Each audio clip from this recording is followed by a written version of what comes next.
The Rejected Mate. Chapter 1, The Nightmare. Melanie jolted awake as cold water crashed against her face. Her heart still pounded from the vivid dream, a massive phoenix in a burning desert, claiming to be her grandmother. But the harsh reality hit harder than any nightmare. "Get up, you worthless girl." Quinn, her stepsister, stood over her with an empty bucket. "Father's ceremony preparations won't handle themselves. Move." At 19, Melanie had never known a day without serving her stepfamily. While her twin stepsisters Quinn and Candace possessed powerful wolves and commanded respect, Melanie remained wolfless, a disgrace to her beta father's reputation. "I'm coming," she whispered, fighting back tears as Quinn stormed out. After preparing her stepsisters for the alpha coronation ceremony, Melanie sat beside her bedridden mother, spooning vegetable soup between her pale lips. "Why don't you attend the ceremony, sweetheart?" her mother asked weakly. Melanie forced a smile. "You know father's ashamed of me. The wolfless daughter of a beta, I'm not welcome there. You deserve happiness too, my dear. Sneak out if you must. See the new alpha king everyone's talking about." Chapter 2, The Coronation. Against her better judgment, Melanie hid her bicycle in the bushes and slipped into the crowded ceremony. The crescent garden blazed with decorations and hundreds of pack members. She pulled her hood low, avoiding the VIP section where her family sat with expressions of arrogant pride.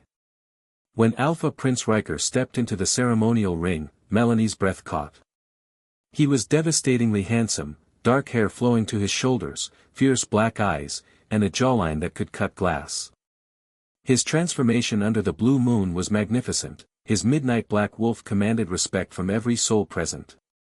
But something strange happened as the newly crowned Alpha King scanned the crowd. Melanie caught his scent, woody mint that made her dizzy with inexplicable longing. How could she smell him when she had no wolf? Their eyes met across the crowd. The world stopped. Chapter 3, The Cruel Rejection. Alpha King Riker strode toward her with predatory grace. Hundreds of eyes followed his path, whispers spreading like wildfire. Everyone knew new kings often found their mates on coronation night. Melanie's legs trembled as he approached. This couldn't be happening. Not to her. She turned to run, but his commanding voice cut through the night, "Grab her." Within moments, pack guards dragged her back to face him. Her hood fell away, revealing her face, bloodied from her desperate escape attempt. Riker's expression turned cold as stone. "You're not even a wolf. You're human." His voice dripped disgust. "Weak. Pathetic. You're not fit to be my mate." Each word shattered her heart like glass. "I, Alpha Riker Dante of the Crescent Moon Pack, reject you as my mate and Luna. You are forbidden from showing your face to me again." The crowd gasped. Her father's face blazed red with humiliation.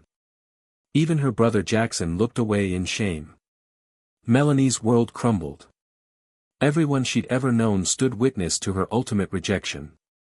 "Fine," she whispered, tears streaming down her face. "You all want me gone. I'll disappear forever. But someday, you'll all pay for this." She turned and ran into the darkness, leaving everything behind. Chapter 4, The Desert's Edge. Melanie ran until her lungs burned, finally collapsing at the pack borders. When she awoke, rogue wolves had tied her to a tree, their intentions clear and terrifying. Just as they advanced on her, an arrow whistled through the air, striking one attacker's hand. A blonde warrior named Charlie emerged from the shadows, driving off the rogues. "Thank you," Melanie gasped as Charlie freed her. "Don't thank me yet. You won't survive a day out here," Charlie replied grimly. "There are only two ways out of this wilderness. The pack route will get you killed, they don't allow rogues passage. The other way." She pointed toward distant, shimmering dunes. "The Firebird Desert. They say a phoenix queen lives there, older than time itself. No one who enters ever returns. After Charlie departed, Melanie stared at the desert's edge. Everyone had rejected her, cast her out like garbage. What did she have left to lose? With determination born of desperation, she stepped into the burning sands. The wind howled around her like a living thing, and somewhere in the distance, ancient eyes began to open. Her real destiny was about to begin. To be continued in Part 2.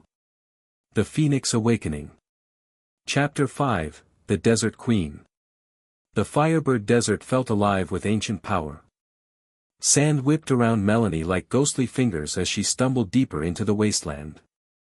Her torn sandals offered little protection against the burning ground, and her throat ached for water. "Who's there?" she called out as shadows danced at the edge of her vision. "Please don't harm me, I just want to pass through." The wind suddenly stilled, and from the shimmering heat rose a massive dark figure. Wings spread wide against the crimson sunset, and Melanie nearly fainted from terror. The creature was enormous, but when it spoke, its voice was melodious as a mother's lullaby.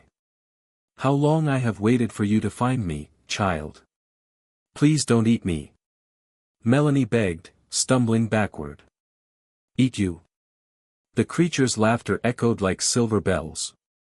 "I have waited 19 years for you to come home. You wish to pass through. This is your destination." I don't understand. I am the Phoenix Queen of these deserts. I am dying, child, and you are my heir. The last of our bloodline." Melanie shook her head frantically. "You're wrong. I'm nobody special. I don't even have a wolf." "Show me," Melanie whispered, gathering courage she didn't know she possessed. "If you want me to believe you, show me your true form." Fire erupted around the massive figure, so bright Melanie had to shield her eyes. When the flames died away, a magnificent red phoenix stood before her, 10 feet tall with feathers like liquid fire. Melanie's legs gave out. "What are you?" "I am your grandmother, child. And you are the Phoenix Princess." Chapter 6, The Truth Revealed. When Melanie awoke, she found herself in an elegant chamber that seemed carved from precious gems. The Phoenix Queen sat beside her in human form, an ancient woman with flowing red hair and eyes like burning coals. "Your mother," the Queen began gently, "was my daughter. Born of Phoenix fire and mortal love. When she fell for your werewolf father, I warned her our kind and theirs don't mix well. But love makes fools of us all." Melanie's head spun. "That's impossible. My mother is human. Your mother's phoenix blood was dormant, passed down through generations. But you, dear child, you carry the full power of our lineage. That's why you never manifested a wolf. You were meant for something far greater." The Queen gestured to a pedestal where a magnificent egg sat, pulsing with inner fire. "For 20 years, I've been nurturing this firebird egg. Waiting for you to claim your birthright. The werewolves hunted our kind to near extinction, but they never found our desert sanctuary." "I don't want power," Melanie whispered. "I just want to belong somewhere." "Oh, my dear granddaughter," the Queen smiled sadly.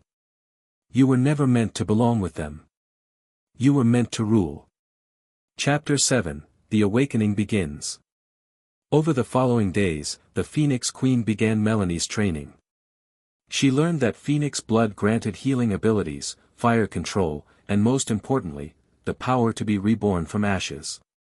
"Every Phoenix faces trials that break them completely," the Queen explained as they stood before a pool of liquid fire. "Only by burning away what we were can we become what we're meant to be.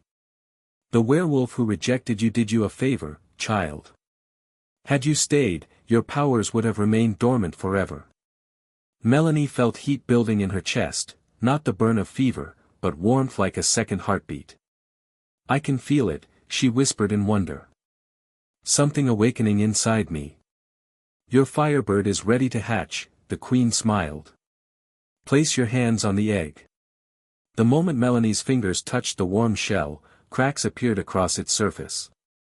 Light poured out like liquid gold, and a creature of impossible beauty emerged, a phoenix chick with feathers that shifted between red, gold, and white. It chirped once and flew directly to Melanie's shoulder, nuzzling against her neck. "She's yours," the queen said with tears in her ancient eyes.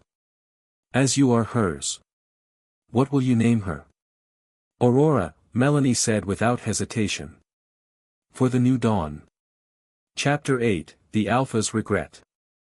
Meanwhile, back at the Crescent Moon Pack, Alpha King Riker found himself plagued by strange dreams and an aching emptiness in his chest.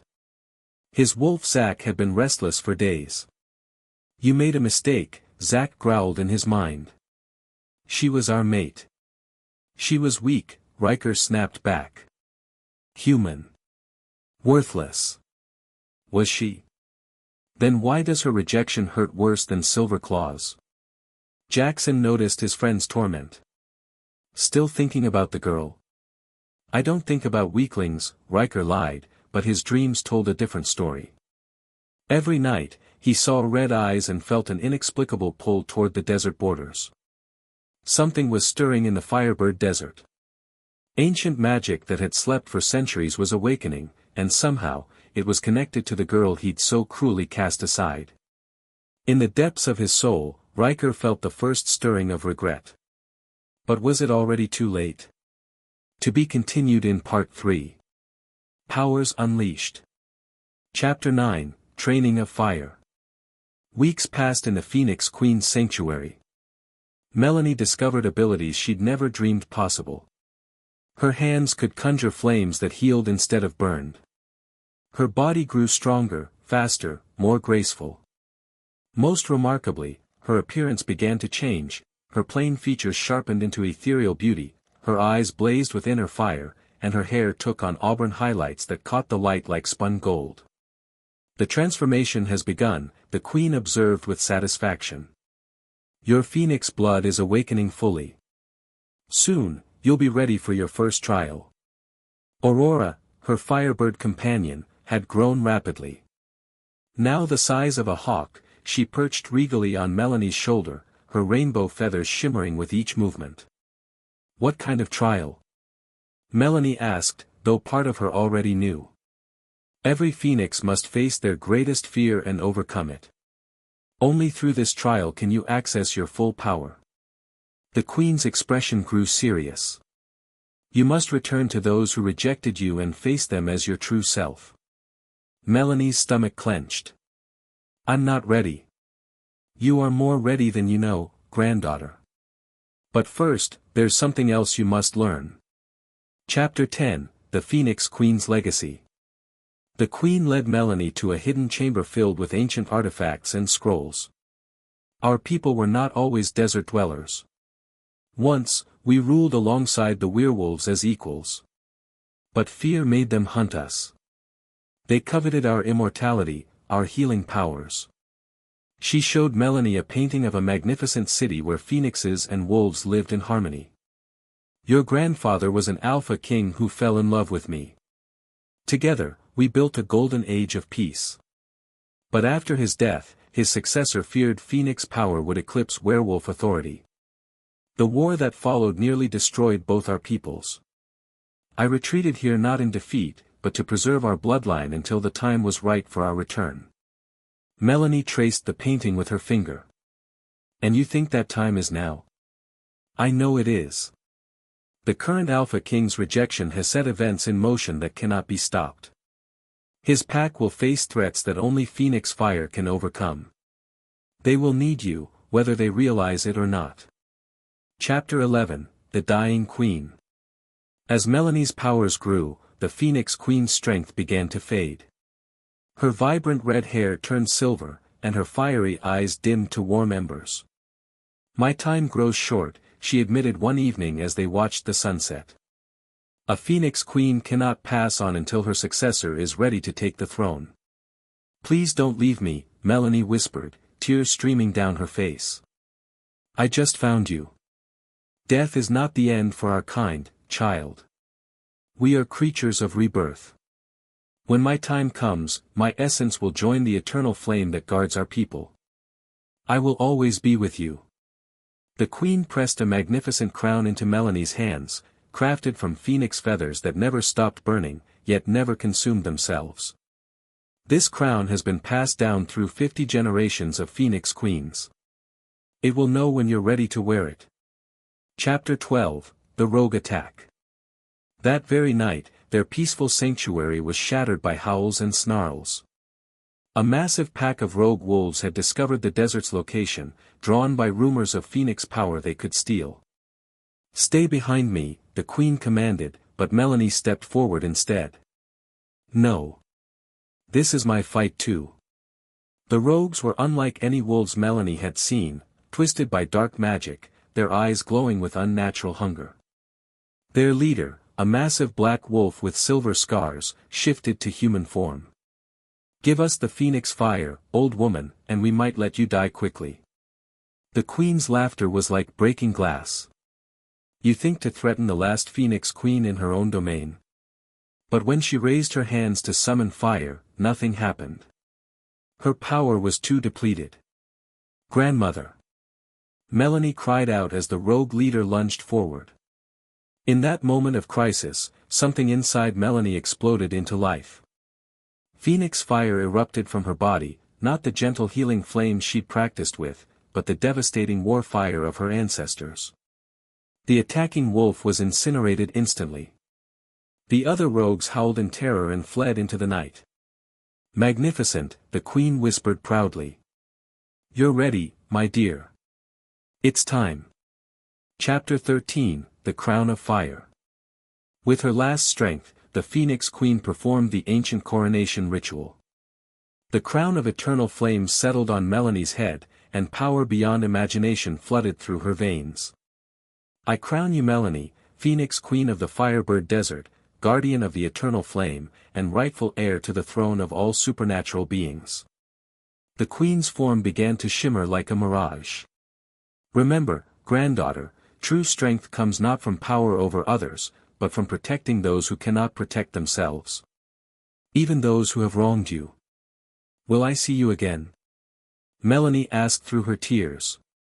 "Look for me in every flame you kindle, every life you heal, every act of mercy you show. I will be there." The Phoenix Queen dissolved into golden light that swirled around Melanie before settling into her heart like a warm, eternal ember. Melanie stood alone in the chamber, but she no longer felt alone.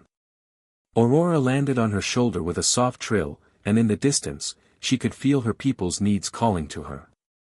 The Crescent Moon pack was in danger. Alpha King Riker's arrogance had made enemies of neighboring packs, and war was coming.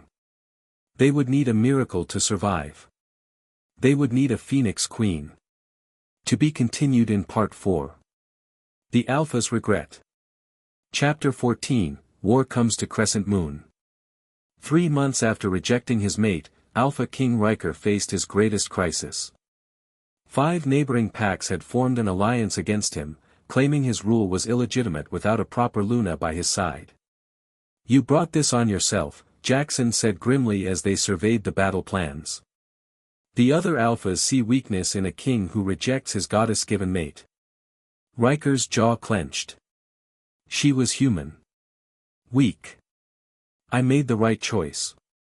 But Zack, his wolf, snarled in disagreement. "Did you? Every night you dream of red eyes and fire.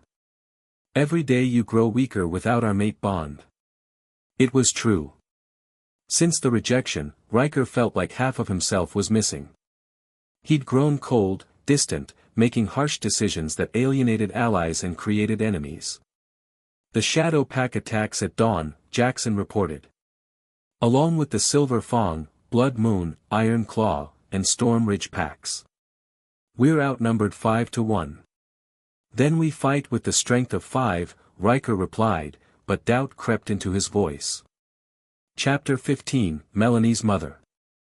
Back in the pack territory, Melanie's mother lay dying in her small room.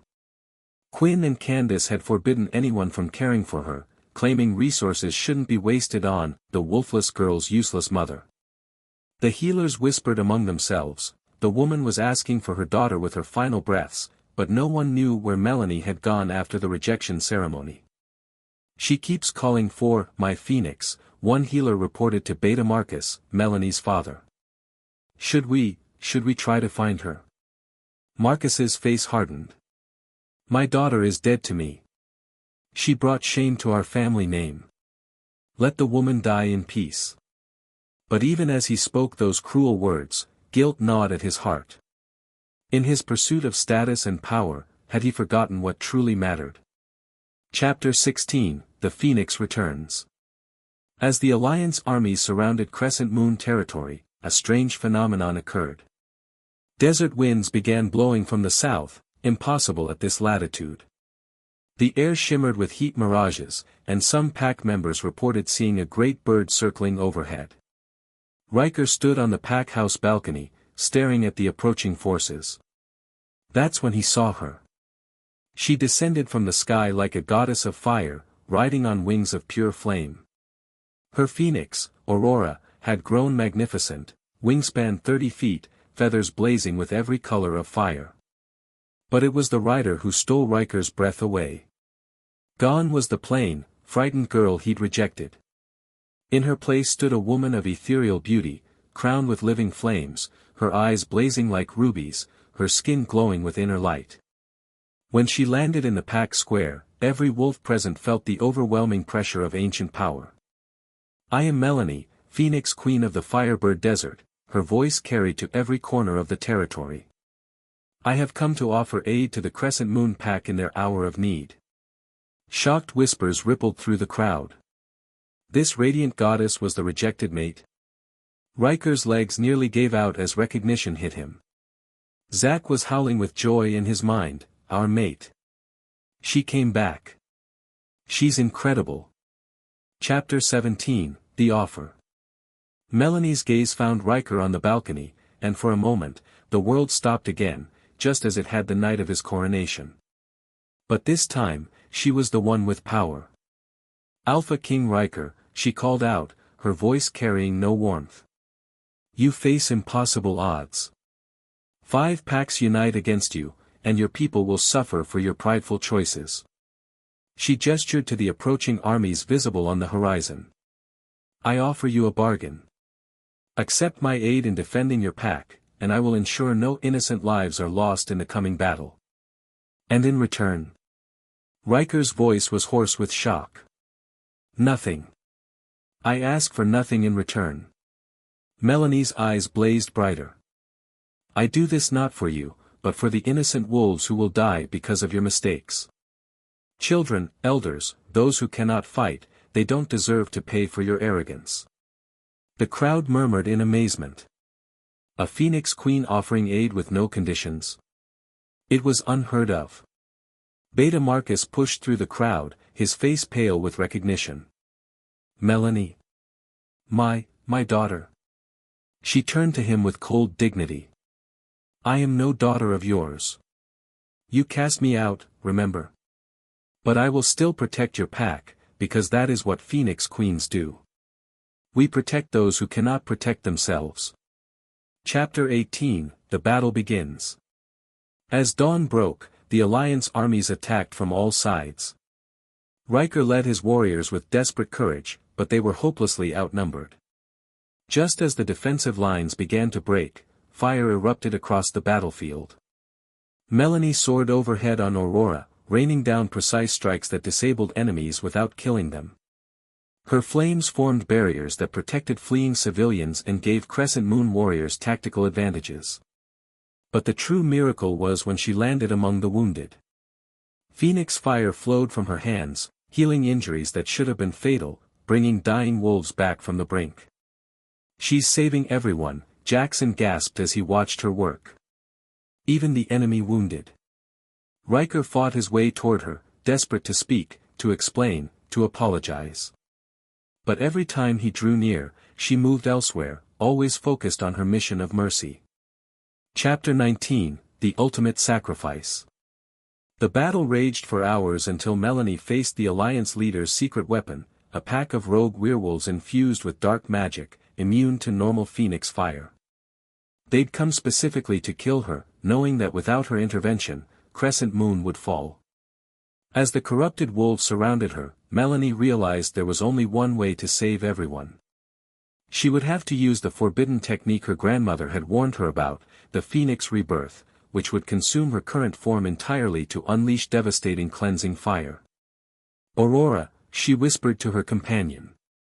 "Take care of them all when I'm gone."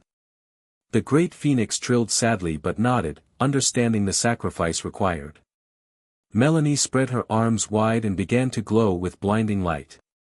"By fire and flame, by wing and feather, I offer my life for those who need protection." "No." Riker's anguished cry cut across the battlefield as he realized what she was about to do.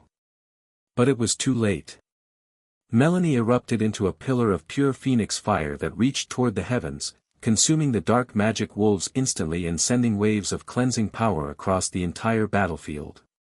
When the light faded, nothing remained where she had stood but a pile of golden ashes. The Phoenix Queen was gone. To be continued in Part 5. Queen of Fire and Ice. Chapter 20, Ashes and Sorrow.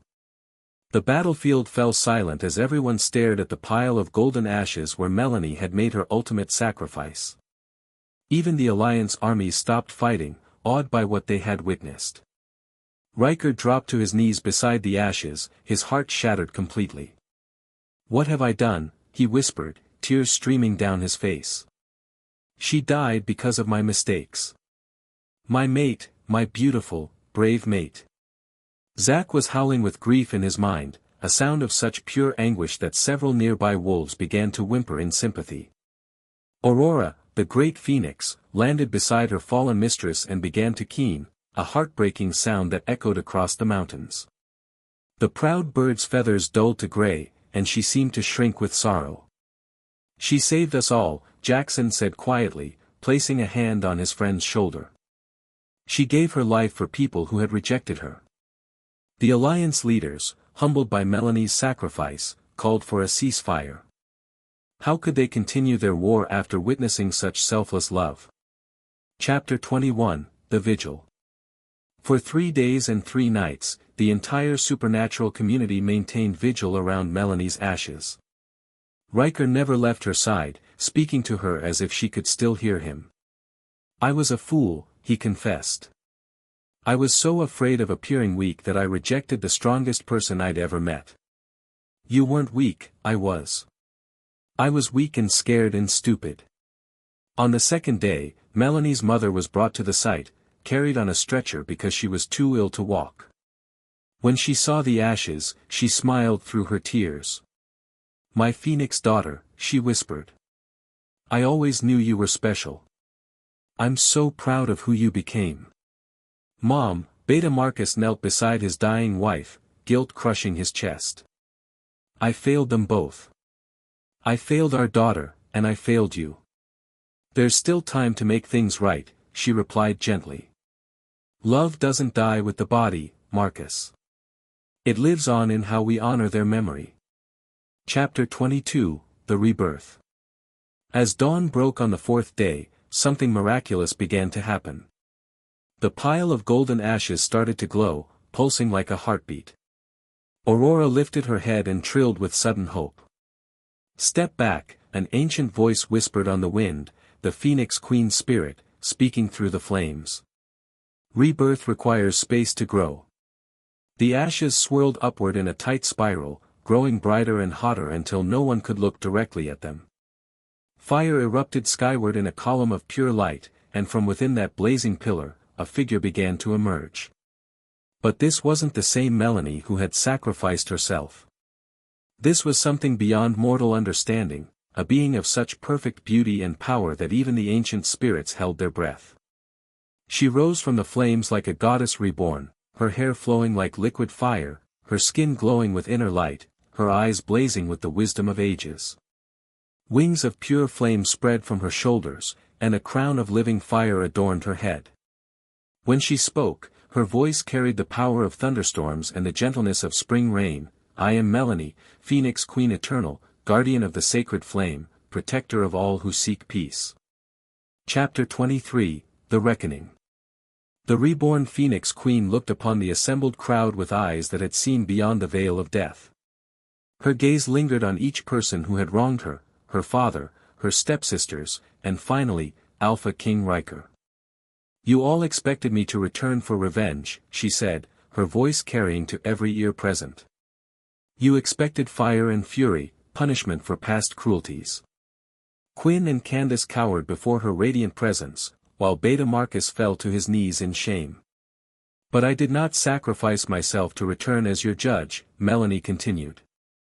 I returned because love is stronger than death, forgiveness more powerful than vengeance.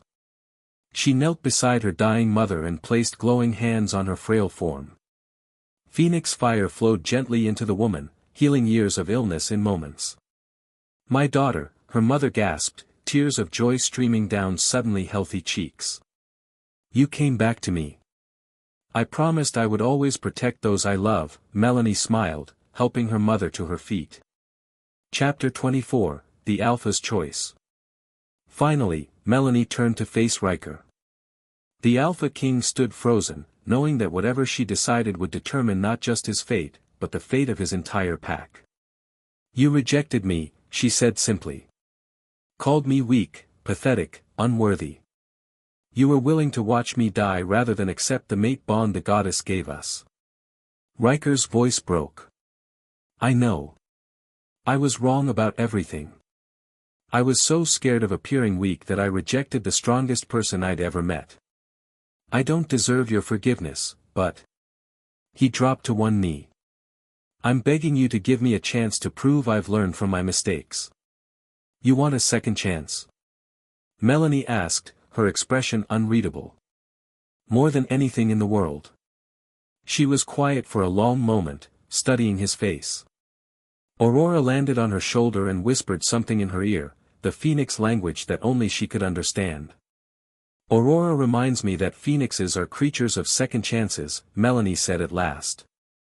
We die and are reborn stronger. Perhaps others deserve that same opportunity. Hope flickered in Riker's eyes. But not without cost, she continued. If you truly want to earn my trust, you must prove you've changed. Lead your pack with wisdom instead of pride. Protect the weak instead of crushing them. Show mercy to your enemies and loyalty to your friends. I will, he vowed. I swear on my life, I'll be the man you deserve. Chapter 25, The New Age. Melanie smiled, the first genuine smile she'd given him since their reunion. Then rise, Alpha King Riker. We have work to do. Together, they rebuilt not just the Crescent Moon Pack, but forged new alliances across the supernatural world. The Phoenix Queen's wisdom and the Alpha King's strength created an age of peace that lasted for generations. Melanie never forgot the lessons of her past, how it felt to be powerless, rejected, alone. She used that knowledge to build sanctuaries for the outcast, schools for the gifted, and healing centers for the wounded. And when children were born without wolves, or with powers their families didn't understand, they were brought